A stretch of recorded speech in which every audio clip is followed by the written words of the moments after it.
I recommend doing a type of face pull for rear delts if you have it available. I cannot create a face pull with what I have here, sadly. So keep that in mind. If you have an anchor, a door anchor, or an anchor of certain types, you can anchor it. Put your anchor boat straight ahead of you and get your band in there if you can. And you're able to do this as well. And you're also able to get a slightly different, everybody's different on what you want to do. I personally like face pulls. And if you'd like to see the way I do my face pulls, since I am showing an example video,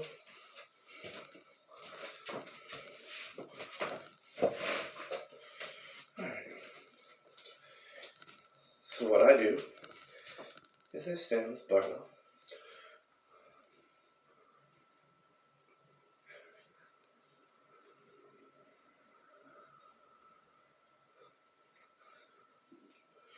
You can kind of do that with the bands, but due to the way the rotation of the glenohumeral socket within the glenohumeral socket during the range of motion, you can't really hold it, and it wouldn't be comfortable or safe to really hold that for too long.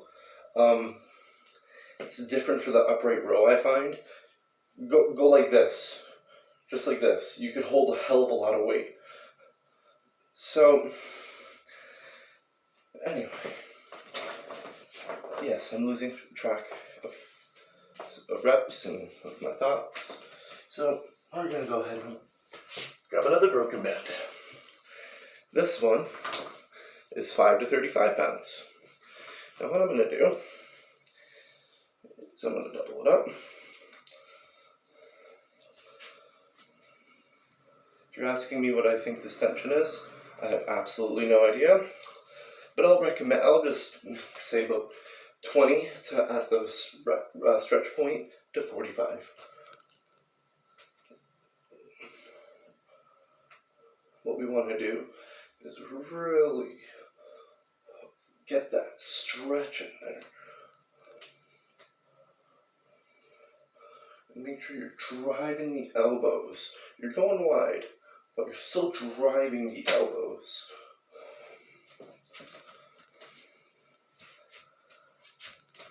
Okay. If you have the ability to do a neutral grip, I do recommend it, but I personally like if you have the ability to do a pronated or a neutral grip, I recommend it, but I personally like the pronated. I find that you're able to get a much greater stretch. When your hand's like this, I find, I don't really know how to describe it, but I feel like a part of my back wants to become engaged or a part of my lower trap. And if you're doing this for isolation, for growing the rear delt, up there, you're not going to be wanting to engage the lower trap. I'm going to give an example, actually. Grab a non-broken band, and it can be doubled up a lot easier. And if I go like this, and hyperextend back, I'm just squeezing my lower traps. What we want to be doing is going only there. We want to get a really nice stretch on the rear delt. We're not trying to hammer out the lower traps, which is too easy to do.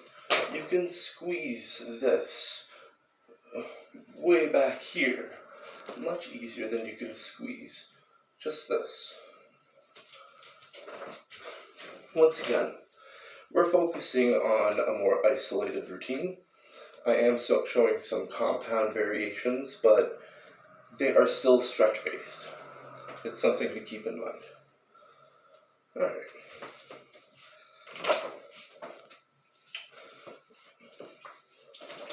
We're going to grab the black band.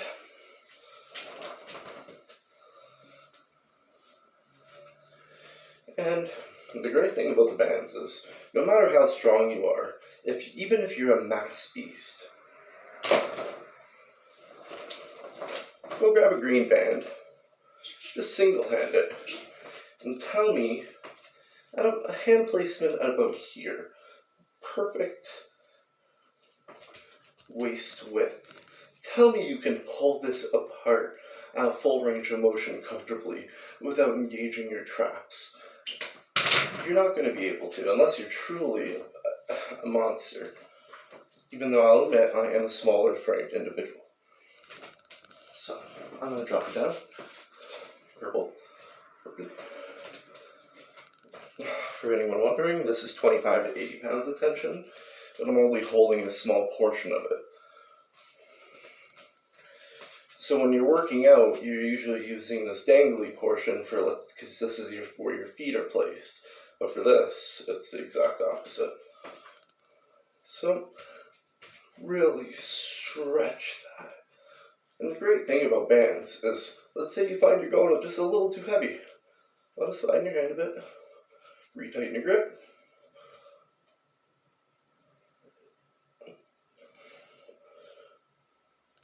Oh, you're pushing out. A little bit more length. That's a little bit too wide down. I want to drop it down. I'm going to give it about a minute.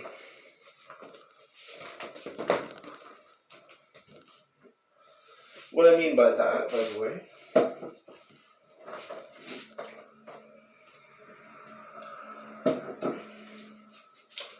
God, I wish I knew how to edit videos.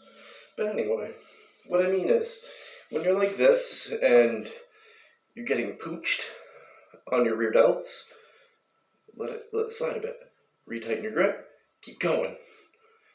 You're getting pooched, let it slide a bit more. Keep another 1 rep, another 2 reps. Make sure they're good reps. Need more? Let it slide a bit more.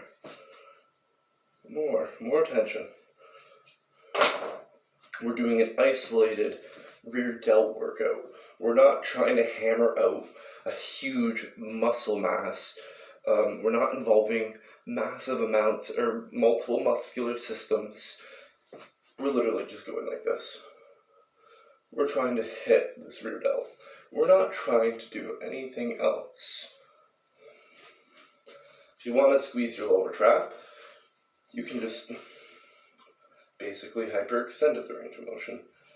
This versus squeezing the lower back. Alright. Switch to a completely different type of band. So we're going to switch to a little band. I'll go over some band etiquette at the end of this video specifically. My next videos won't be as long, and they won't have nearly as much explanation. So hopefully you watch this one fully way through, because the next ones will be a little bit more dry. So, just create equal tension on each hand. This is blue, which I believe is actually only 10 to 20 pounds of tension, but I'm doing this as a finisher. So I'm just stretching it out. Unless I'm not gonna go as wide with my hands, but I'm making sure I'm driving my elbows,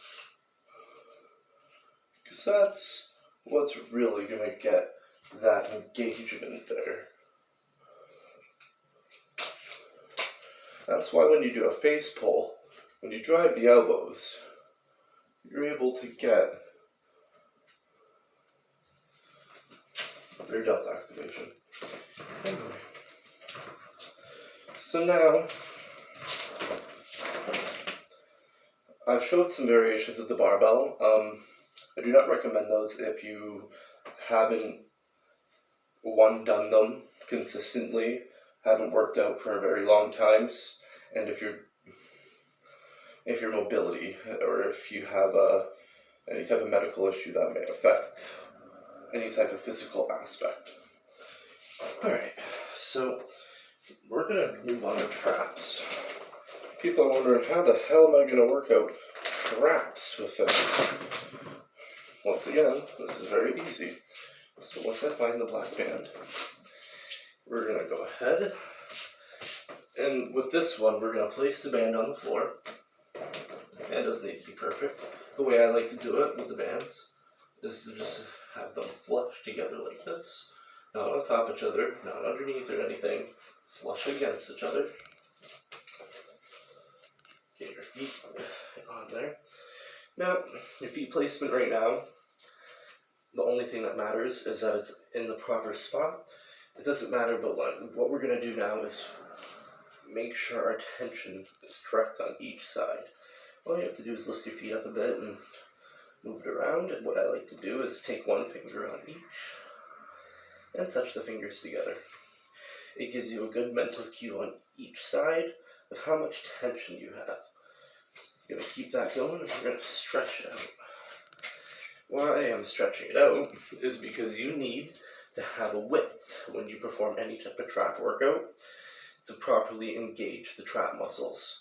If your hand placement is too close, like you're holding a dumbbell, you will lose trap engagement, as you cannot fully elevate the trap. You basically are not fully getting the trap into its full natural range of motion. So what I'm going to do is just get a lot of tension in there, and I personally like to keep a pronated grip, and we're just going to shrug.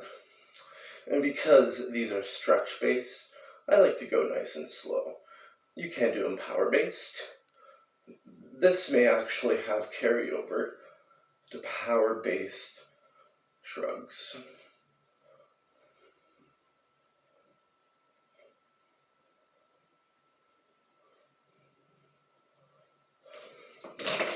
Alright,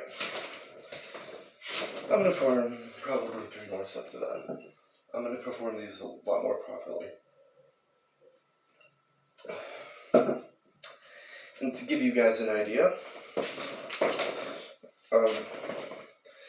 I can comfortably deadlift 315, probably easily a lot more, but that just gives you an idea of when I set up for the heavier traps, of how much tension you're actually going to be dealing with.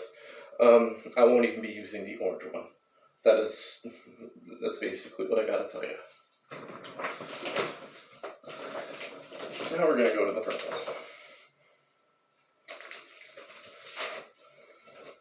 We're just gonna get some bands out of the way. And once again,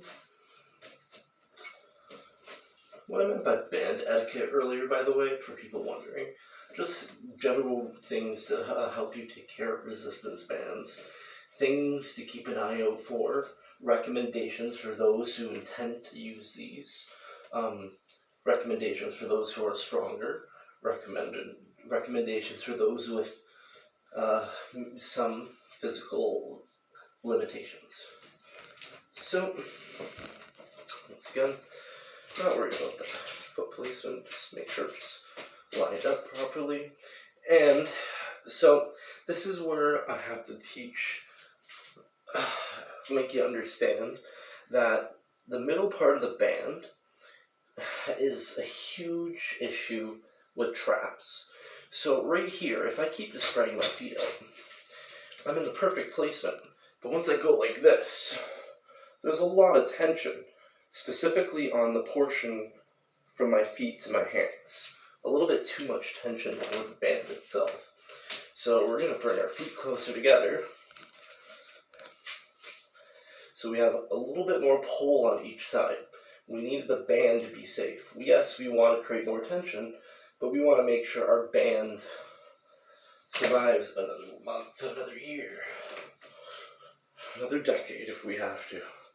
So, what we're going to do is just get your placement, your hand placement, and you stand up, and you go ahead and perform traps.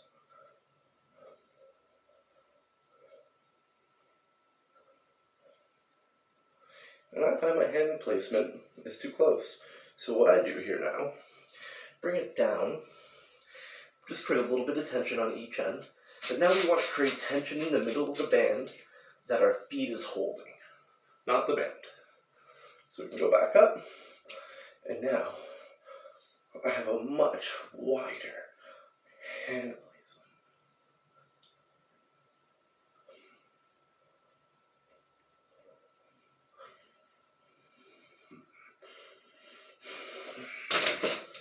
All right.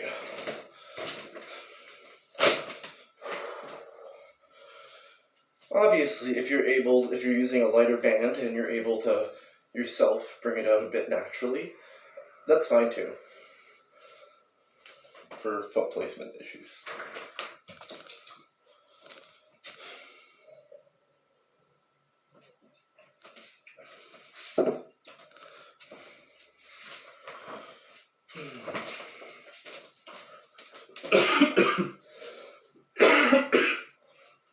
Okay.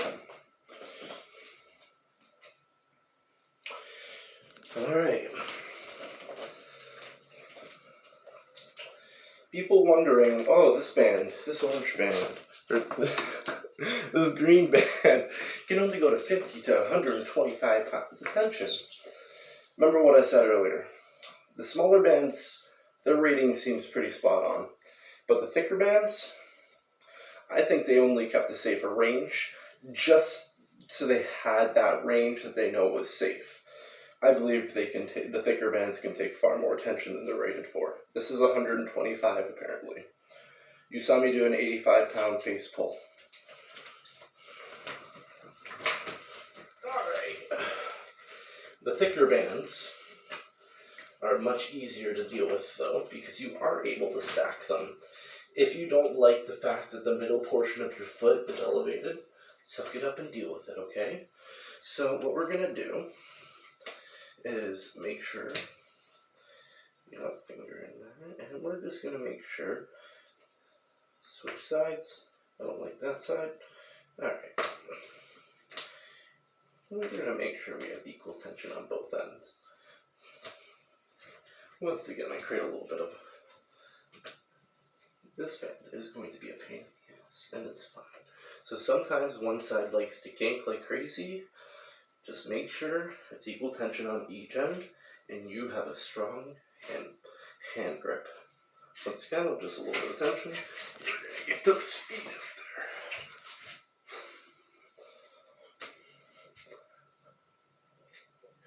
there. This definitely feels heavier than a 125-pound dumbbell. Or sorry, barbell.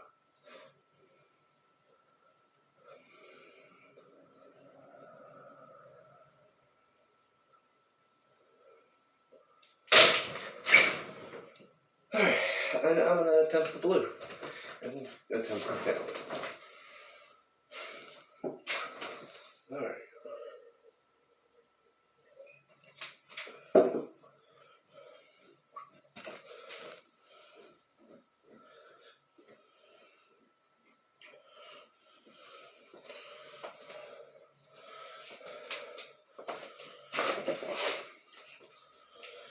Alright. I'm a smoker, if anybody's wondering. That's why I'm deep. That's why my lungs suck. I do not recommend smoking. I recommend not smoking. Don't smoke, save it for me. Okay, so the next thing is we're going to go ahead and just talk a little bit of band etiquette before I finish up. All I have left is a few trap workouts. So, looking at this band, you can basically tell that it's starting to get frayed. And it's already a broken band. If you're wondering how this happened, it was because I used improper anchoring techniques. I used door frames for various workouts, which I'm going to be showing this upcoming week. And the problem is when you have it on a door frame, using a different, actually I can use this purple band as an example, because this purple band in time is guaranteed to break because of something foolish I've done. I can't find it. So when I put tension on this right now, it's tough, it's strong. But when it's pulled, it becomes a lot thinner, and there it is. It becomes a lot more malleable. you probably can't see. You actually can see it. So right up there, when I had it on a door frame, I had it under a great tension. And when it was under that great tension, the very corner of the door frame that even still kind of seemed smooth to me, still was able to cause that frame due to the amount of tension that was under the band on the door frame. To circumvent that, just put something like a cloth. I personally use a junk cloth. It's clean, but it's a junk cloth. Like, it's just a cut up towel. And I put it on top of the door frame where my band runs. So when my band's under tension, it's against that cloth and then the door frame. If the cloth seems too thin, I will even double up, fold the cloth if I have to. I'd rather protect my bands. The next band etiquette we're going to go over is cleaning. Don't let them sit in bleach, or you're going to have massive amounts of fraying and it'll become dinosaur skinned and fucked up. That's if you let bleach straight up sit on it. Just use any type of cleaner, and then afterwards, I personally recommend Lysol with a rag, hot water, whatever. Just a little bit of Lysol in the rag, and you hold your hand and you just run the band through your hand. And then I personally have a fan running that points towards the floor. And once I'm done washing it and it's still wet with cleaner and water, I make sure it's not soaked. I throw it in front of the fan. And I'll make sure, even if I have to flip it around like it's a steak or whatever, I need that to dry out. Once it's dry as soon as possible, I know that the chemicals aren't going to be sitting on it too long. If you have to use bleach to clean them, I recommend that you use your bleach to clean them with your hot water, but then afterwards you immediately switch to cold water and you wipe them each again twice with cold water and then place them in front of a fan to dry immediately if you intend to use any type of bleach product specifically. I use Lysol, but because of the way I do it, I use a very light amount of Lysol, and I don't use the band specifically for my full workouts anymore. But this week we are going to go through the entire full banded workout. We went through overhead press, the barbell overhead press variation, the single-handed overhead press variation. We also went through an upright row variation. We went through two lateral shoulder fly variations. One that was very uncomfortable with a band running on your back, and another one just single-handed. If you have multiple of these bands available, that's great. I'll make a little bit more recommendations with the bands afterwards if you intend to use them specifically for a full routine. So, I went ahead and used the green, and I'm going to go ahead and fail this blue one. So what I'm going to do is, once again, just get it in there. Blue's a bit thicker, so you can once again stack it right on top of each other. I have smaller feet and a smaller frame, and I find this okay. If you find it uncomfortable while you have it under tension, suck it up and deal with it. Okay. So what we're going to go ahead and do is just make sure we have equal tension. A good mental cue as well when you have this set up, no matter what you're doing, is just to give your feet a little lift, just to fix the full tension. Just in case you have a little bit of tight tension on your foot here, like this. Yeah. You know what I mean? Yeah. Alright. So, I do not have equal tension. But this, once again, get our finger all the way through there. Because I have little fingers, it's kind of hard. So we're just going to go like this. An easy way of moving the thing is, once again, just lifting your feet, and your feet really help with the entire band workout. So we got it. I'm going to create little handles when I do this.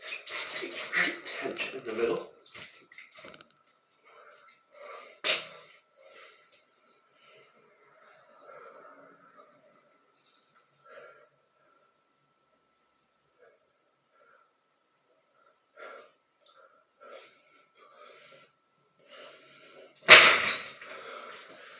And that's not even my heaviest band. Oh, alright. So I'm going to do one more drop set. But in terms of my end recommendations, I'm going to give them about 20 seconds. Don't smoke. Alright. This band set is from Canadian Protein. Here. We got the red. We have black. We have the purple. We have the green. Let's fix this. Alright.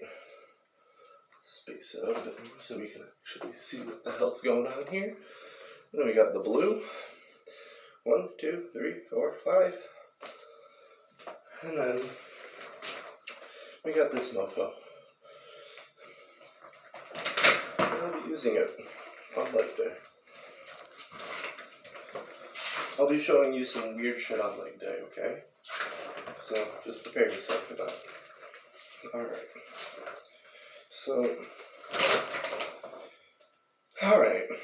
People wonder, okay, well, what do I do if I only have a little resistance band set? Or one of my resistance bands are broken?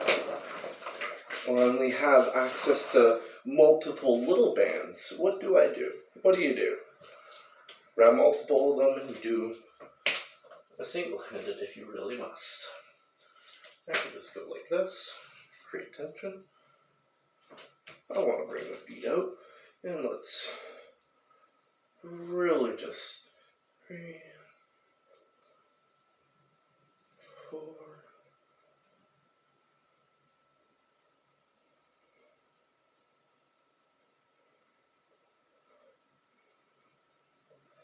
Alright. So this is where my hand placement was. Let's try your best. Then switch it over. And this is once again with a broken band, so you're working with what you got. 2. I want to fix my positioning a bit.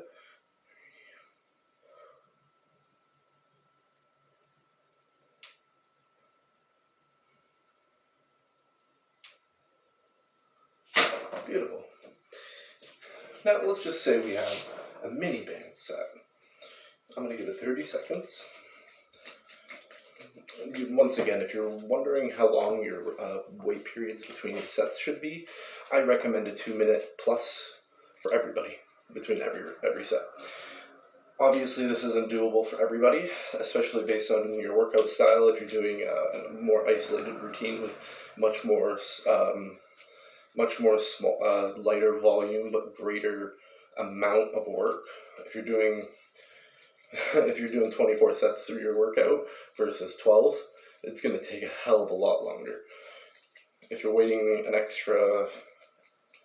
between an extra 8 sets, it's an extra 16 minutes right there. So it can add a lot of extra time. But because these are stretch based, and especially if you're going heavier and not used to it, you're getting full range of motion as well.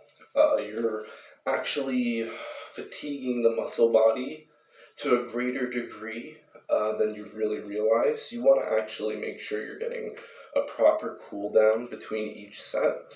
The reason why is because you don't want to compromise the muscle's capability and the motor unit's capability of performing the workout. Everyone's different. Just work out. So we're going to go ahead and do the mini band. Remember, this one's only 40 to 48 pounds of tension. And I'm going to go ahead and just space my feet at an angle. It's going to make me hold my glutes a little bit more to stabilize, which is not the point. I want a little bit more of a pronated hand placement.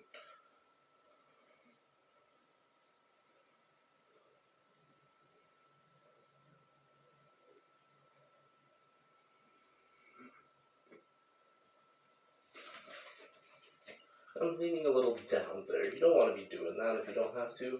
The great thing about the bands, which I'll be going over a lot more with other workouts on my other days, is that there's a lot of variation. I can go like this and pull it all the way up if I want to, but you want to keep it nice and steady. You want to keep your obliques engaged, everything engaged. I'm going to spread the feet out just a little bit more angled, so I can get a better pronated grip.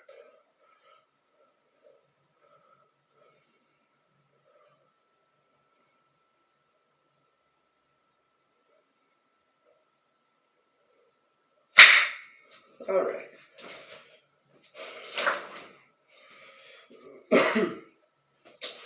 I just want to show a couple more things for the end of this shoulder workout. I'll be doing this likely on my next days as I'm going. As I said, those days are going to be drier. They're not going to be like this video at all. This video has a lot of explanations, a lot of fumbling around, just to get some basic ideas across, like foot placement, line of pull, and other things. So, the number one thing, this is a light band, but let's pretend I'm a larger individual or a stronger individual using, the blue or orange band. Let's say you're doing a single-handed variation. For setting up, you want to make sure you're not trying to set up all the way up here. You want to just go like this. Perfect.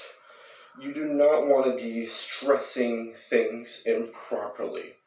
Another great is, how are you going to fail set this? With a dumbbell, you can just roll it off your hand. You roll this forward, your thumb's getting caught, let's say it does, and you're like, oh, you don't know what the fuck's going on anymore, okay? So, I personally go like this. But as you can see, I'm still down enough that it's not really even under tension. So you could still go like this, bring it up like this, and once you want to fail, all you gotta do, lift your foot up. If you don't want to lift your foot up to release tension, this is for a heavier, stronger base. This advice going forward is going to be for people who are bigger and stronger and who may attempt this for heavier variations or heavy accessories. So when we go ahead and we want to fail set this, we can lift the foot, or another thing, no tension. You can just go like that. You could literally just angle your body, drop it down. There's basically no tension there. If there's still tension, just drop yourself lower. The feet thing, I personally like, and when I go through other variations in my following days, you're going to understand what I mean when I say that I'm going to explain this part during the actual workouts. Another variation on, to make sure, for safety reasons, for shoulders specifically, is you don't want to be doing... You want to make sure your line of pull when you do an upright row is sufficiently straight. You are not